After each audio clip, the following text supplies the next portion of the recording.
जय हिंद बच्चों, मैं प्रदीप पाल स्वागत करता हूं आप सभी का आपके पसंदीदा यूट्यूब चैनल 50-50 अथर्व। हम पढ़ने वाले हैं क्लास 10th की एनसीईआरटी जो हमारी बुक है उसकी तीसरी प्रश्नावली 3.1 जो हमारी एक्सरसाइज इसके क्वेश्चन करने वाले हैं। सबसे पहला कंडीशन मैं आपको बच्चों बता दूं, हम जो वीडियो बना रहे हैं एक सीक्वेंस से बना रहे हैं, एक क्रम से बना रहे हैं। तो अगर आप हमारे सभी वीडियो को देखेंगे तो आपको बातें समझ में आएंगी और बहुत बेहतर तरीके से समझ में आएंगी। बाकी गारंटी मेरी है, क्वेश्चन सब करवाऊंगा और बहुत सहज तरीके से करवाऊंगा, बहुत अच्छे से। तो पहला क्वेश्चन क्या है, 3.1 का बोल रहा है क्या, निम्न समस्याओं के रैखिक समीकरण युग्म बनाइए। जो हमारे पास प्रॉब्लम्स दिए गए नीचे उसका मेरे एक रैखिक समीकरण युग्म बनाना है और उनके ग्राफीय विधि से हल ज्ञात कीजिए, फिर ग्राफ से उनका हल निकालना है। तो सबसे पहले समीकरण बनाना होगा, फिर उसका ग्राफीय सोल्यूशन देखना होगा। ये हम लोग पुरानी वीडियो में बता भी चुके हैं कैसे कैसे क्या होने वाला है। ठीक, शुरू करता हूँ। पहला क्वेश्चन बोला है, कक्षा 10 के 10 विद्यार्थियों ने एक गणित की पहेली प्रतियोगिता में भाग लिया। 10 स्टूडेंट थे कक्षा 10 के, उन्होंने पहेली प्रतियोगिता में भाग लिया। इतनी कहानी बोली। फिर क्या बोला, यदि लड़कियों की संख्या लड़कों की संख्या से 4 अधिक हो तो प्रतियोगिता में भाग लिए गए लड़कों की संख्या तथा लड़कियों की संख्या ज्ञात कीजिए। एक क्लास है उसमें 10 विद्यार्थी हैं, कक्षा 10 के 10 विद्यार्थी हैं। उसके पहले वाली वीडियो में ये बताया गया था कि हमें कितने समीकरण दिखेंगे, 2, और दोनों समीकरण में कितने चर दिखेंगे, 2 चर। तो हम हमेशा 2 चर मानेंगे और उन 2 चरों से 2 समीकरण बनाएंगे। यहाँ भी वही चीज करने वाले हैं। तो हम मान लेते हैं, क्या मानना है ये हमें खुद बताता कौन, क्वेश्चन बताएगा भैया क्या मानना है। जो पूछा है क्या देखो है, तो प्रतियोगिता में भाग लिए गए लड़कों तथा लड़कियों की संख्या ज्ञात कीजिए। क्या, लड़कों की संख्या लड़कियों की संख्या। जो मानना हो, जो निकालना हो, जो ज्ञात करना हो वही मान लो। मानेंगे क्या, माना लड़कों की संख्या x। इस प्रतियोगिता में x लड़के हैं तथा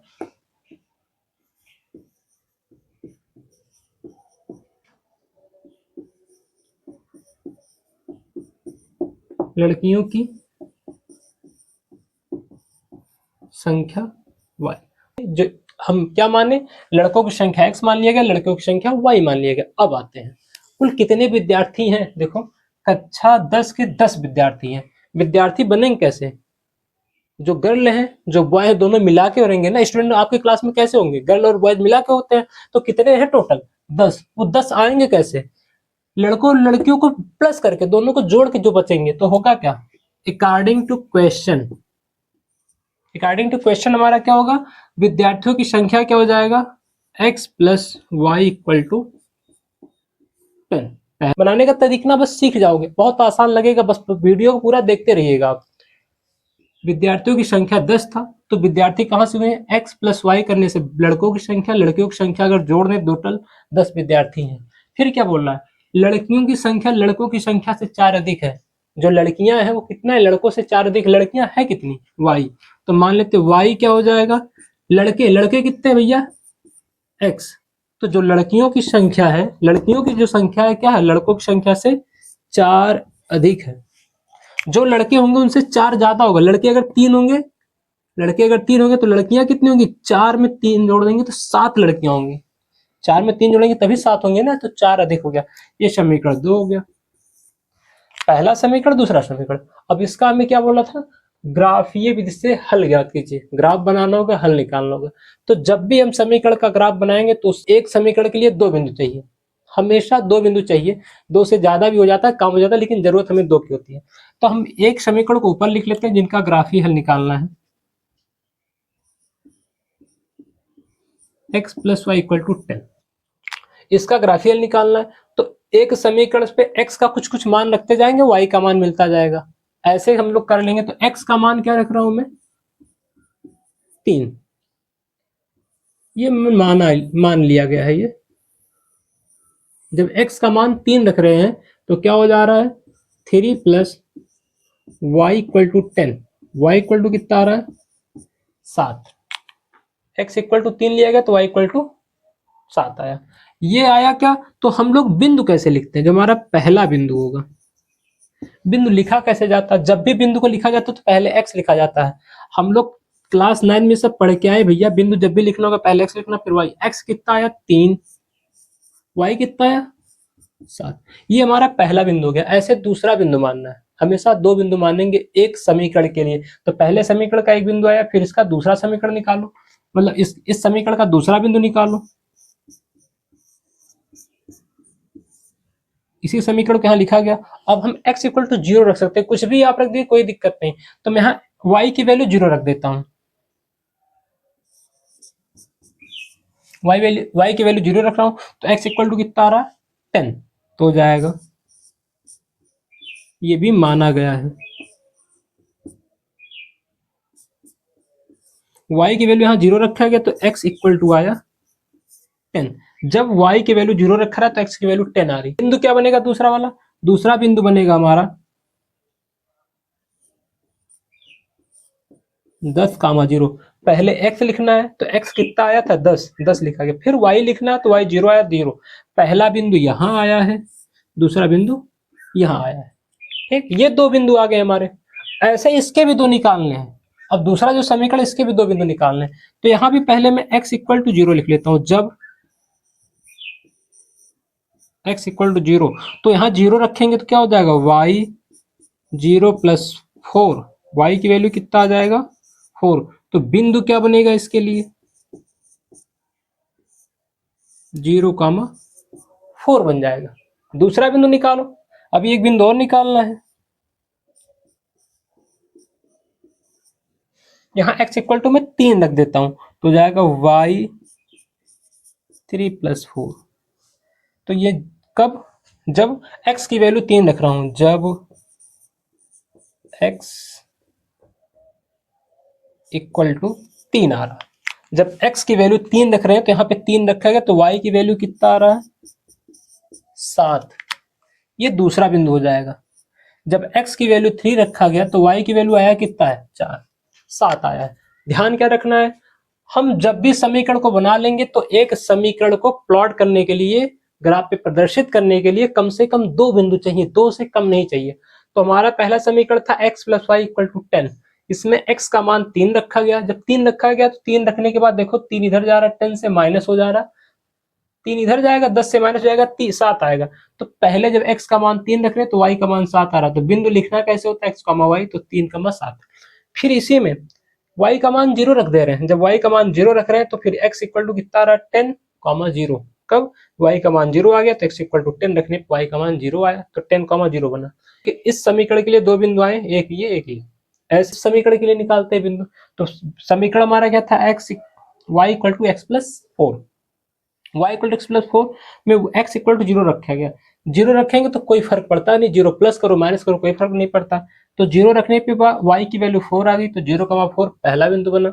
ऐसे जब x की वैल्यू 3 रख रहे हैं, यहाँ पे जब 3 रख रहे हैं तो क्या आ रहा है हमारा 3 प्लस 4 7, y की वैल्यू 7 आ जा रहा है तो दूसरा बिंदु बन जा रहा है। अब इसको हमें प्लॉट करना है, ग्राफ पे प्रदर्शित करना है, क्योंकि देखो ग्राफ ही जिससे हल ज्ञात करने के लिए बोला। ग्राफ बना लेते हैं।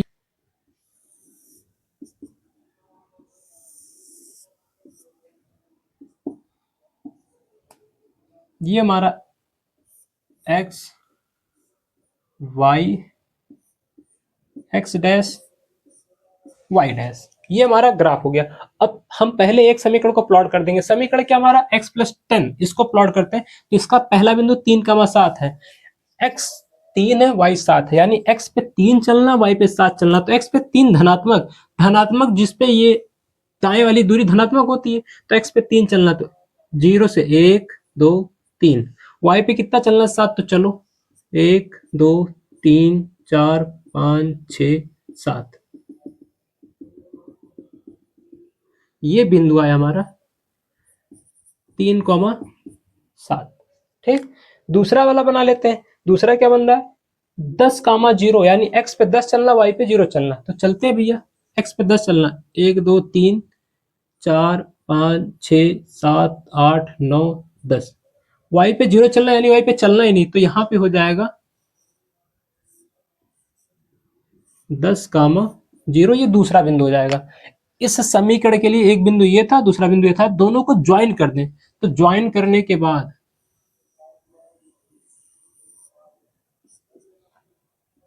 ज्वाइन कर दिए।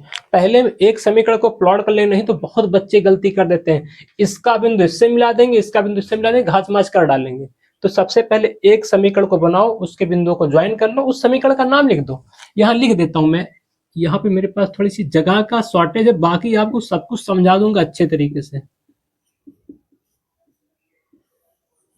ये जो हमारा ग्राफ जा रहा है रैखिक समीकरण का, इसके लिए था। दूसरा आते हैं, ये क्या था 3,7 और 0,4। तो 0,4 क्या है, एक्स पे कुछ नहीं चलना, वाई पे 4 चलना है। तो वाई पे 4, 1 2 3 4 यहाँ आया, वाई पे 4 आ गया, वाई पे 4 आया।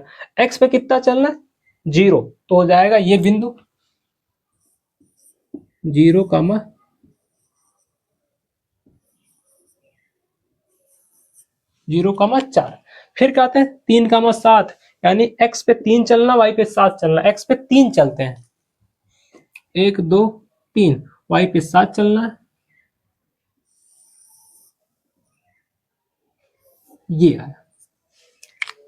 जो आ रहा है, एक्स पे कितना चल रहा था 3, वाई पे कितना चल रहा था 7, तो एक्स पे 3 चला गया, वाई पे 7 चला गया, पहले वाले बिंदु पे पहुंच गए। दोनों रेखाएं एक दूसरे को कहां पे कट करें, 3,7 पे। ये रेखा कौन सी थी हमारी, y is equal to x plus 4। आप अपने मन से कोई भी बिंदु ले सकते हो, कोई दिक्कत नहीं, लेकिन प्लॉट करने में सफाई रहनी चाहिए। और जब भी हम प्लॉट करेंगे, बिंदुओं को प्रदर्शित करेंगे, तो पहले एक समीकरण का ग्राफ बना लेंगे। जैसे मैंने पहले एक का बना लिया, बिंदुओं को प्लॉट करने के बाद ज्वाइन किया, उसका नाम लिखो। फिर दूसरे को बनाएंगे, दूसरे का नाम रख के उसका नाम लिख देंगे। ऐसे देख क्या रहे हैं, ये दोनों रेखाएं एक दूसरे को कहाँ पे कट कर रही हैं, तो 3,7 पे भी बताया था। अगर ग्राफीय निरूपण देखेंगे तो ये हमारा परिच्छेद बिंदु है। इसके पहले वाले वीडियो में इसी की चर्चा तो कर रहे थे, बोल रहे थे भैया वीडियो देखो, समझ में आएगा, समझ में आएगा। अब देखो भैया चीज आ गई। तो हम देख क्या रहे हैं, 3,7 हमारा प्रतिच्छेद बिंदु है।